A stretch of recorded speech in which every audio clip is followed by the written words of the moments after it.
Pleasure now, at many levels, to welcome the man whose novel Birds in Fall won the 2006 Dayton Literary Peace Prize and was named by the Los Angeles Times one of the top 10 books of the year. He is the author of another novel, Lick Creek, as well as several award-winning children's books. His nonfiction has appeared in numerous publications, including The New Yorker, The Nation, New York Times Magazine, Kenyon Review, The Bomb. He has received prizes from the National Endowment for the Arts and Duke University's Center for Documentary Studies. He is the recipient of the Rome Prize from the American Academy of Arts and Letters, the Whiting Writers Award. His first nonfiction work, Goat Song. Goat Song was published by Scribner in 2009. He actually lives with his wife, the photographer Donna Ann McAdams, in Vermont, and they do raise a small herd of dairy goats and produce cheese, which gives me the opportunity, the rare opportunity, to morph into a commercial for my son's most recent movie, The Men Who Stare at Goats, now showing at a theater near you. Have to keep the family working here. Ladies and gentlemen, if he is still speaking to me, Mr. Brad Kessler is here.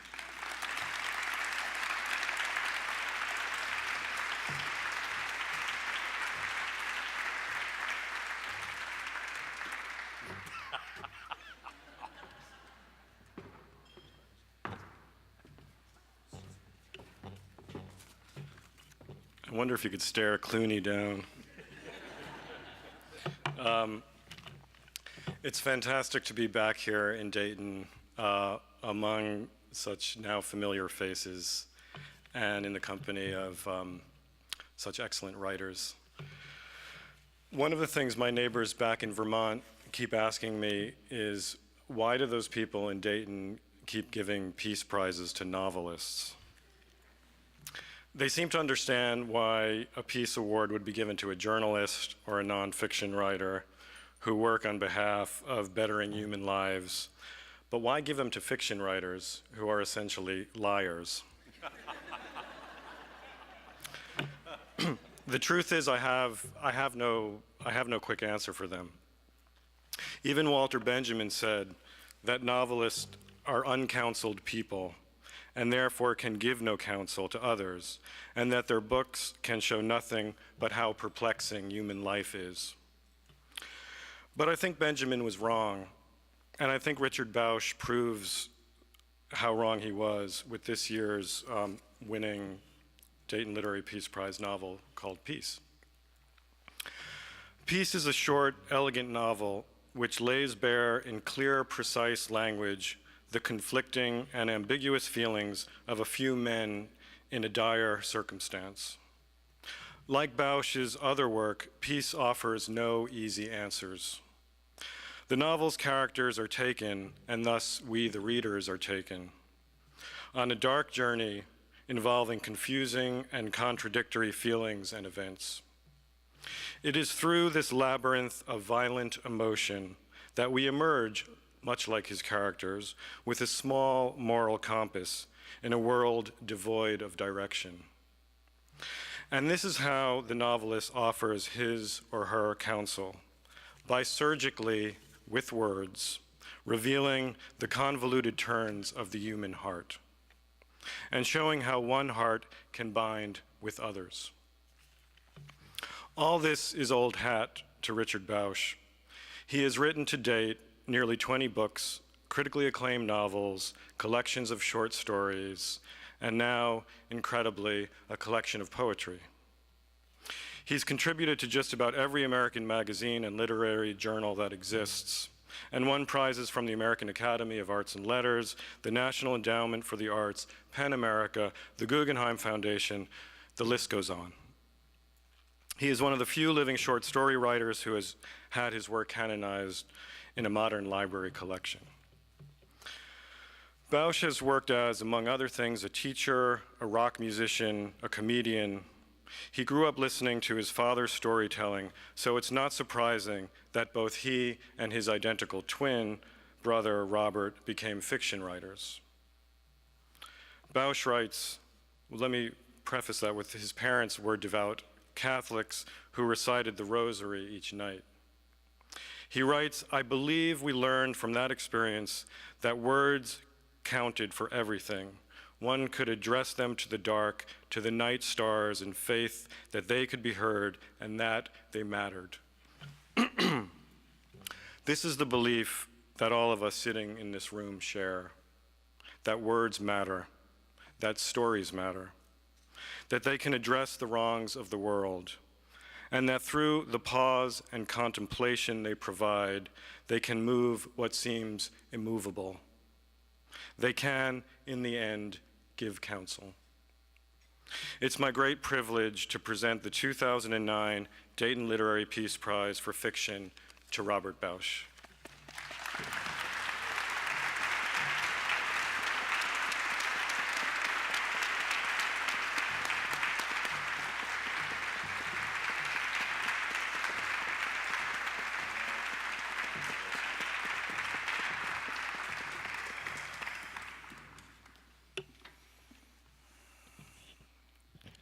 Can you imagine being confronted with that over your morning coffee? I want to tell a story. I'm a storyteller, and that's what I do. Before I read a speech that I prepared, it's very short, it's only an hour and a half, about a great American writer who I was privileged to know, and I always called her Miss Eudora, Eudora Welty. I was in Chattanooga in 1991, and I have to say I'd gone there with four students on a road trip. It'd be too long to tell you how that all happened, but the night before we had misbehaved badly, and I have to say that there was a brunch, and there was Eudora. The only chair was right next to Eudora, and Peter Taylor was on the other side of her, and William Styron was there, and Walker Percy was there, and James Dickey was there, and I sat down kind of nervous and hit the table, and all the glasses, the water went like that, and they put this chicken cordon bleu down next to me, and I was so hungry, and I stuck my fork in that chicken, and I'm cutting it, and I realized only one voice was talking, and I looked up. It was a room like this. There were 300 people in the room, some of whom I knew and many of whom I knew to be pagans and sinners, and they had their hands in their laps and their heads down, and one person was giving the invocation. I realized I could not eat yet, and I couldn't get the fork out of the chicken, and I had stuck it so deep into the chicken, I was trying to pull it, so I just sort of sat back like that, because I thought I might hit Eudora and knock her over, and Eudora leaned over to me and she said, "Richard, I believe it's already killed."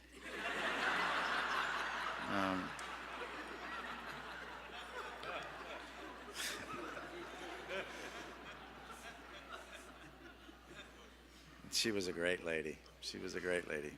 And then I love to tell this story, and poor Lisa, my wife, who's sitting right here, has heard this story so many times, and I apologize, darling, for this, telling it again, but it's so true about our experience. I call it the American writer's life, and none of you, not one of you, it has anything to do with this, but you will recognize it.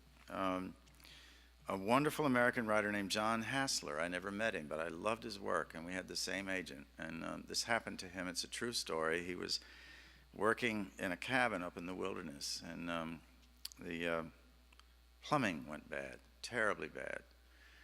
And so he called a plumber, and the plumber was standing up to his ankles in raw sewage and wiping it off the walls. And he looked over his shoulder and said, "You're that writer guy from Minneapolis, right?" And Hassler said, "Yes." And the plumber shook his head with dismay and said, "I don't know how you can do that kind of work."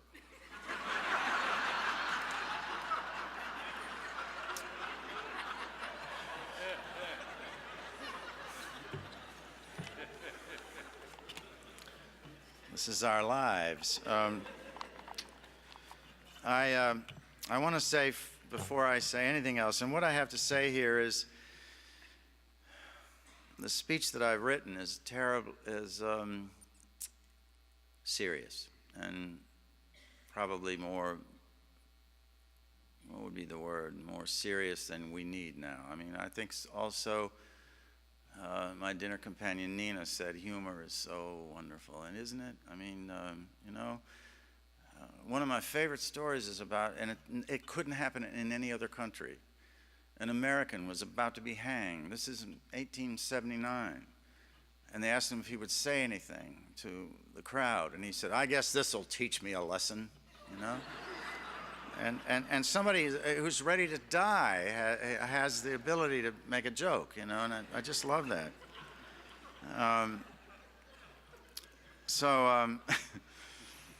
This is our world.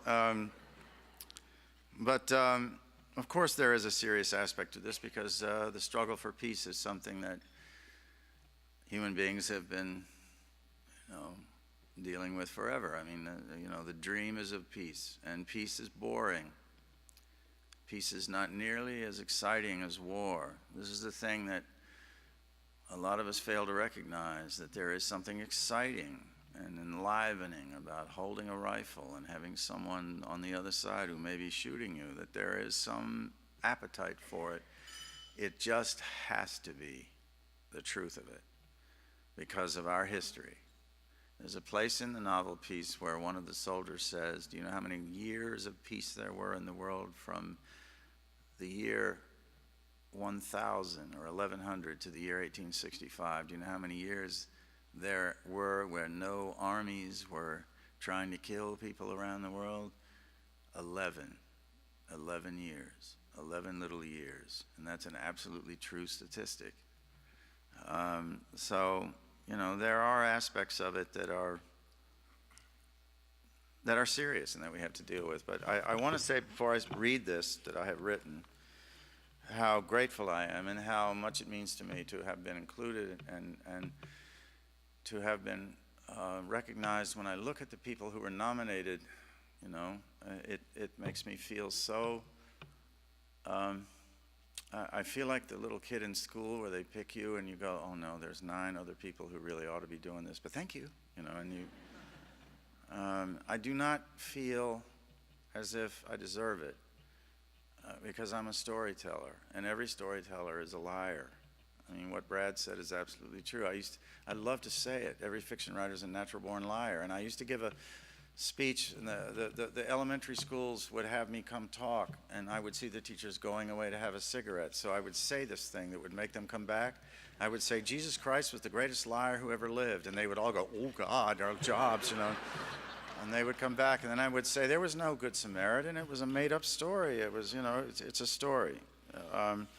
But I want to express my gratitude to the Dayton Peace Prize. This is one of the greatest things that's ever happened to me as a writer, and I am frightened of it because I'm afraid I'll sit down and go, well, I'm a Dayton Award Peace. I don't need to really work this, you know. I mean, I work out of a sense of feeling as if, oh, hell, I got to do this again because I ain't any good at this, and, you know, I need to redo it and redo it. But I am so grateful, and so I want to thank everyone who was involved in this and who had anything to do with this perpetration of this misjustice. Now, so I'm going to read this speech that I wrote, and I hope you'll bear with me. It's not terribly long. It's only 22 pages. I would like to feel that in accepting this honor, I acknowledge and honor the other books that were nominated, since in a way every serious writer is striving for peace. And by this I do not mean just the absence of war, for that is not real peace. Real peace is much deeper than that. There is a form of imaginative genius present in every act of mercy. I believe that if a person has the power to destroy another life, can be given the ability, the gift of seeing the reality of that life beyond abstraction, of making the leap of imagination that gives forth a sense of the other completely, free of concept, then killing stops and peace can begin. I know that I'm not the first to say that violence steals not only the life of the victim, but the life and being of the killer as well. Yet violence is more than the violent act itself. It is only a result. And paradoxically, like beauty, it belongs to the world of effect. Violence is more than the moment of its eruption. It exists like a fog through which we strive to see each other in the air, in the breathing and dreaming and speech we are born and raised in. And it is having its impact on us long before it becomes the actions we see in the world. For me, the greatest hedge against that evil has always been the power to imagine the other, to enter into the reality of the other. And literature is, isn't it, an exploration of and confrontation with the other. My father had a thing he used to say to us when we were growing up, and it is so simple. Everybody one at a time. He explained that the idea was not to make any assumptions about people we would come in contact with in our lives, not to believe or be influenced by the stereotypes and prejudices of life in the world, but to see each person first as an individual, someone, everybody one at a time. I think this is the basis for all good fiction, no matter who produces it. I believe that the thing that connects every writer who is interested in the truth, every writer who is determined to tell truly, not just what is in his own heart, but what he sees in the heart of experience, is that the emotional truth and felt life that he finds in the writing of a good story breaks down the walls between people, obliterates the assumptions and falsity in how we see each other, flattens the barriers of culture, and closes the divide between the young and the old. He knows that if the story is good, it will have this effect. And though he can never know whether or not it will find its way into the general mind, into that mind that Milton said, to write something that future generations will not willingly let die. If it will not find its way into that, he knows that in any case, trying to be clear and to be truthful, he partakes of the great miracle that defines all of us as human. All other mammals care for their young and seek warmth and surcease from pain or suffering. We are the mammal that can seek comfort from a long record of our journey in the world through this defining miracle, something so common to our experience that we barely notice it. But it is a miracle. The linguists call it a triadic event, the simplest human transaction, two minds communicating about a third thing. We see it everywhere around us as gossip, or news, or jokes, or anecdotes, or entertainment. But think where it leads, where it has led. It has given us literature. Here's an example, the triadic event. Here is Greece in 700 BC. And here is Dayton in 2009. And here in the triangle is Hector, tragic Hector, in Homer's great poem, the Iliad, dressed in full armor, about to battle Achilles. And Hector's little boy fails to recognize his father, cries in fear at the sight of the big armored figure dressed for battle. And so Hector removes his helmet so that his son may recognize him. And when we read it, we are moved by it. And the mind that created it was dust 700 years before Christ walked the earth. The mind, the moment as described is at least 2,700 years old.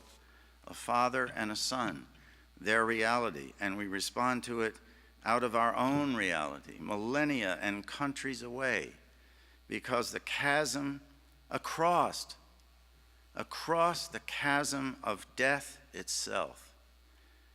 That is the miracle of writing when it is done well, and when it is grounded, as good writing always is, in the personal, in the life and fate of the individual. We know that it is out of the abstractions and in the name of them that we kill. Yet love, mercy, hope are all abstract words. Love, John Updike said, resides in the particulars. And I am aware that in stating all of this, I am using abstractions. But that is why I would never use anything of the kind in a story or a novel. There, in the blessed occupation, as my friend William Maxwell once called it to me in a letter, we seek the human news, the human truth. And so, for every writer you see before you, and for all the writers who may be sitting in this audience, the acts of creation are acts of peace, of seeing through the abstractions, of achieving real being, real imagining. This award celebrates a truth that in the age of pure sensations and light entertainment is too often missed, that good writing, writing with the aim of discovering the truth of experience, is the one human activity that has the best chance of defeating violence. It stands so powerfully against the forces of destruction and murder that the bad governments of the world have always feared and despised it. In that sense, then, all serious writers are working to promote peace. Thank you.